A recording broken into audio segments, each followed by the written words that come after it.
Welcome. This is Monty once again from DPL Surveillance Equipment. We're a full-service surveillance and security equipment company. We have lifetime guarantees and warranties on all the products. We have 24/7, 365 tech sales and customer support. We have perhaps the largest inventory of items that not only can you buy, but you can rent and lay away as well. And we have 24/7, 365 tech sales and customer support. Pardon me while I try to get my gear in order, my headphones or whatever, microphone adjusted. We have the largest video library. That's a product demonstration video library. And as you can see, I'm out here doing my typical 5-mile walk, and it's kind of warm. It's probably at least 85 degrees, I think, out here. So it's very warm. I'm the only one stupid enough to be out here taking a walk right now. But this is the way, this is what I do. I do things that no one else wants to be bothered with, or you know, other people know better than to be out here in this extreme heat. Even though it could be worse, you know. Sometimes we have to get out of our comfort zone, you know what I mean? And do things that that other people won't do, and challenge ourselves a little bit. So if it's extreme heat, extreme cold, whatever, just get out there and do it. You only live once, right? So after so many times of walking out here, and other places when it's 80, 90 degrees or more, you know, you just don't even think about it at some point. You know, every once in a while, besides there's some shady areas, and then a little bit of wind kicks up, and then you get a little reprieve. You know, no big deal. You carry your water, like my water is here. Nice big container of water, and you just stay hydrated, you know, simple. Anyway, we got a huge articles directory. We have, what else? Podcasts, blogs, tons of spy gadgets, revamped website, totally redesigned, optimized for mobile. Should be easy for people. If you're literate, if you have a little bit of money, go to the website, and you should be able to read the product descriptions, look at the pricing, and just make a purchase. Okay, don't call me with crazy questions, because I put a lot of effort into answering a lot of questions. So, and I'm not gonna troubleshoot your product that you bought somewhere else cheaply off eBay or something as a condition for you to buy off my website. That's so passe. That's so 2017. I'm done with these conditional purchases and these complicated people and transactions. Click on the button in the shopping cart like you do with Amazon, and if you can't figure that out, don't bother. Just go somewhere else, okay? But the reason why we're here today is I think it's an interesting article. It actually consists of 3 or 4 different articles on the same topic. Basically, it talks about the credit card industry. As you guys know, I'm a big proponent of Bitcoin, and cryptocurrency space. I'm a big proponent of Bitcoin, and in the cryptocurrency space, I have to repeat things every once in a while when I transition from front view to rear view on the camera, because I think there's a slight interruption. So just want to make sure you catch everything that I say.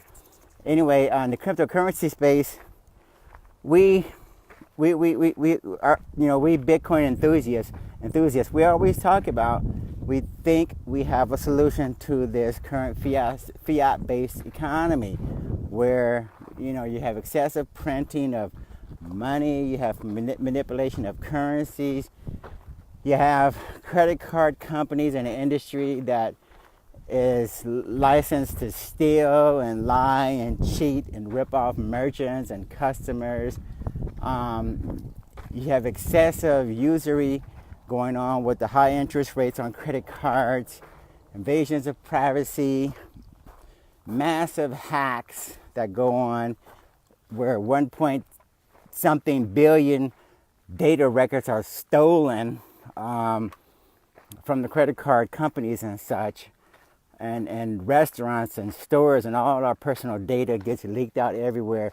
But in the Bitcoin space, we always remind you guys, look, the way Bitcoin is designed, No one needs to know your name, your phone number, your address, your social security number. All of that information, telephone number, is not transmitted. If I send you $1 million worth of Bitcoin right now, I don't need your name and phone number and address and social and all of that. I don't need permission from some government agency, some idiot intermediary or retard regulator or somebody who gets in the way of our transaction. We don't operate in that manner. We basically just want your receive address. You give me a receive address and I send a shitload of money to you, or vice versa. And we don't worry about all of these idiots that require us to get permission to do things with our money, even after working hard as hell to get it. It's fucking ridiculous. When the banks, for instance, give you permission to open up an account, put your money in the bank, they still force you to jump through all these hoops as a condition of you giving them your hard-earned money. It's insane. So anyway, let's start off with the first topic. The largest grocery store, I think, in the world, called Kroger, K-R-O-G-E-R, Kroger Company, is a grocery store corporation. They happen to be the largest grocer. They were dealing with Visa and Mastercard and all those guys, just like any other merchant. You know, they were accepting those credit cards, letting the customers use those cards to make purchases in the store. Well, at some point, I think in 2016 or 15, Kroger and Walmart and a number of other retailers and merchants decided these exorbitant discount fees, these exorbitant swipe fees rather, that our customers are paying are really hitting our bottom line. And see, Visa has some of the most expensive they're the most expensive processor or credit card issuer out of all of them. When those credit cards, those swipe fees hit you because the transactions are being submitted over the Visa network, you have to pay dearly. It's a ransom fee. It's a hostage fee or something that you have to pay to the Visa network.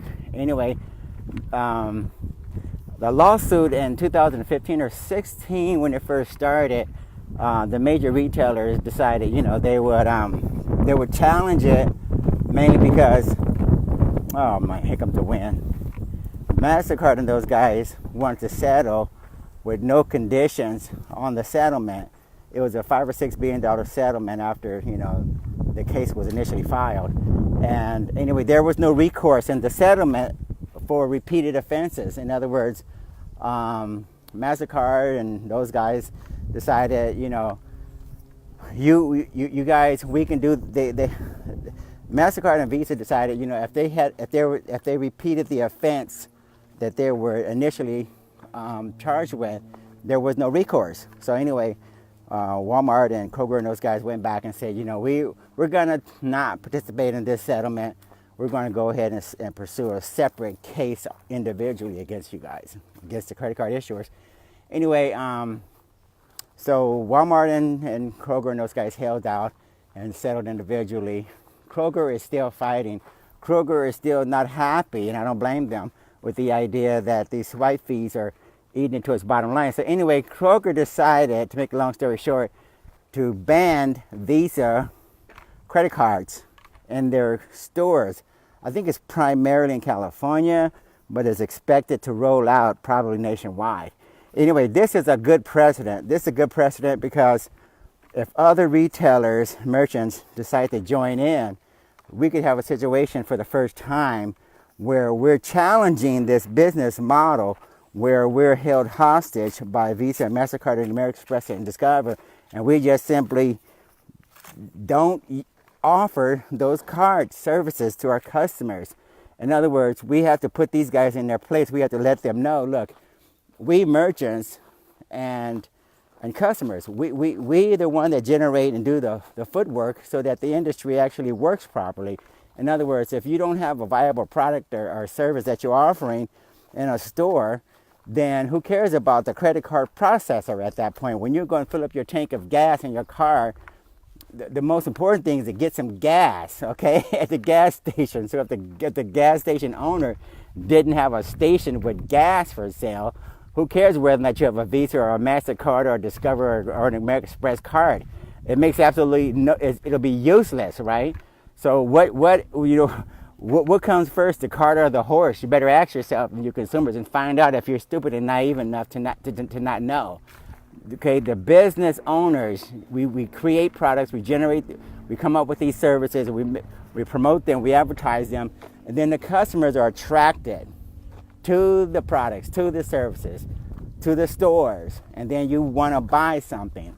Then you decide how you're going to pay for it. So understand the hierarchy, understand what comes first, the cart or the horse. And Mastercard and Visa and those guys need to know what comes first. And I think Kroger is doing a good job, and I commend them for it, for reminding these idiots at Visa especially that we'll ban any card processor, any debit, credit card, or whoever as a payment service, because we have an abundance of payment services.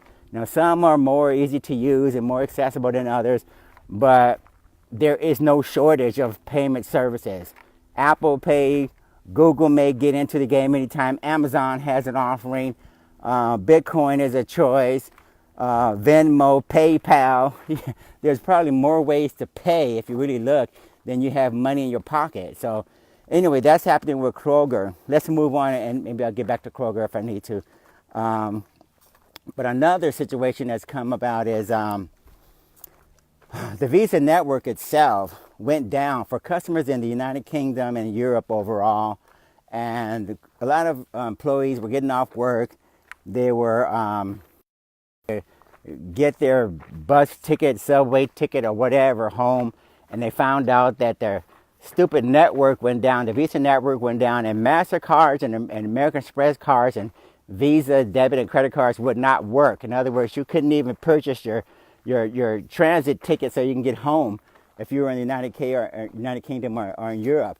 This was a massive outage. And see, a lot of these anti-Bitcoin idiots, they talk about Bitcoin is not scalable, not reliable, and it's just a fad, and it'll be gone in the blink of an eye or something, right? Even though it's 10 years and running.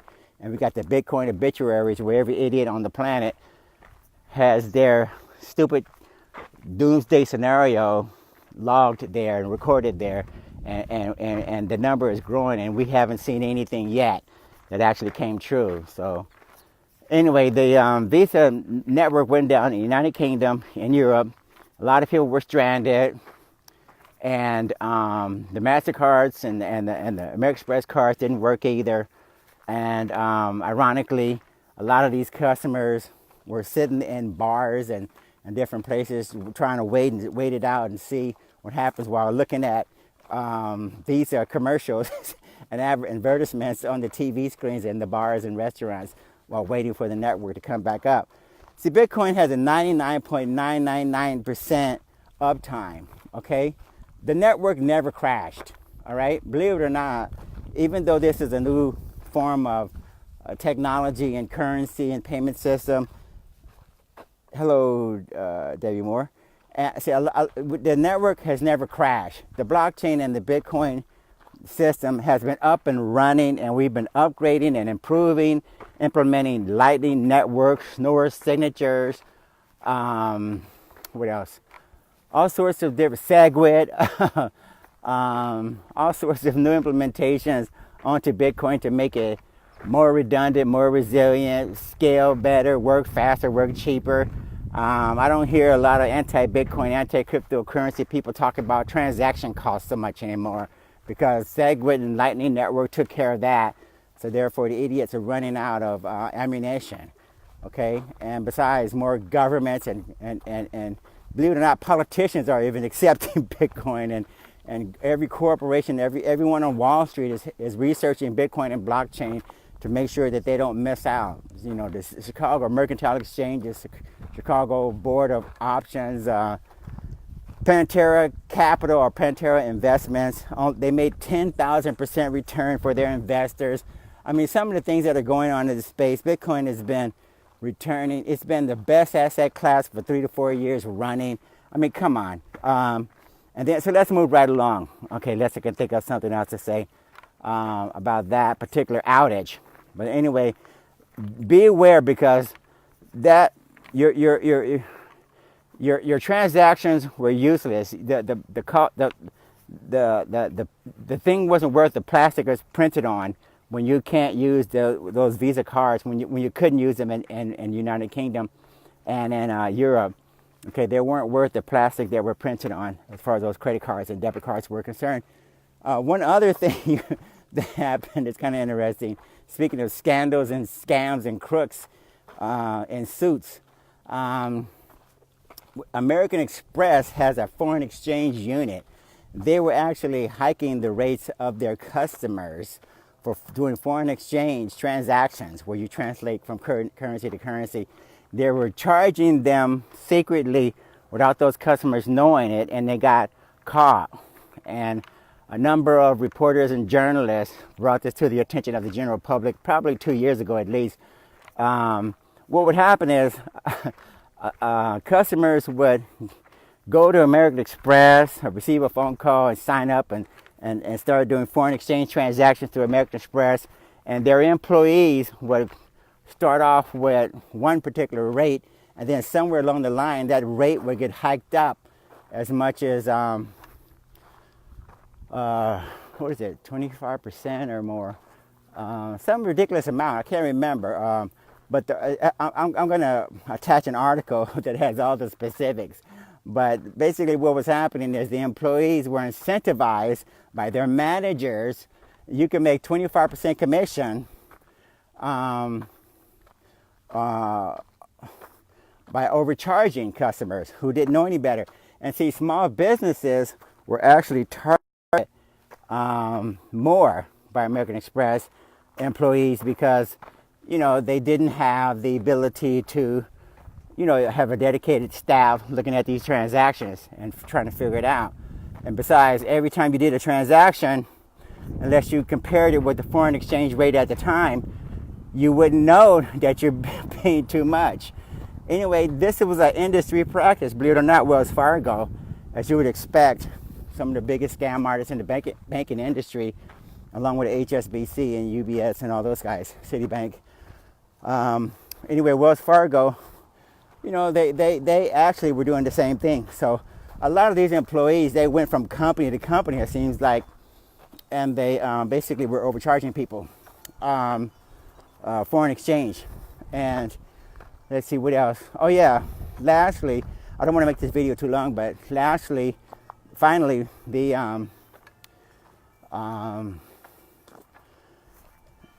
what was it? Oh yeah, delinquency rates and default rates on the credit cards are going through the roof. A lot of people who didn't have enough money or whatever, they carry these balances over on their credit cards, and a lot of times they got behind. The paycheck, you know, they wouldn't make enough on their money on their paychecks for their job, from their jobs or whatever, or maybe they just went over their budgets. And anyway, delinquency rates went through the roof for most of the major credit card issuers, and a lot of them are losing money because the rewards programs are basically a money-losing proposition for most credit card companies. In other words, you have to pay a lot of money out in rewards, and you hope to make it up when customers are actually actively using your cards and paying off their bills.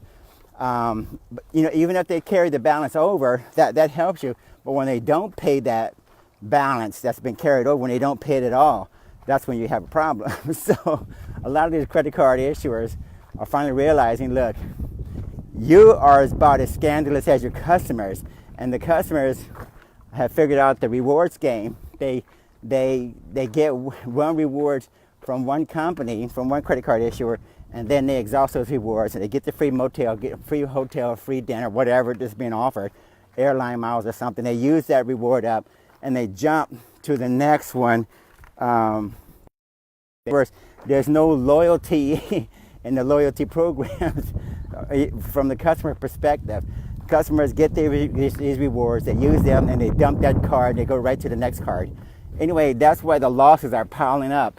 So I'm predicting that plastic and credit cards overall are going to be a thing of the past.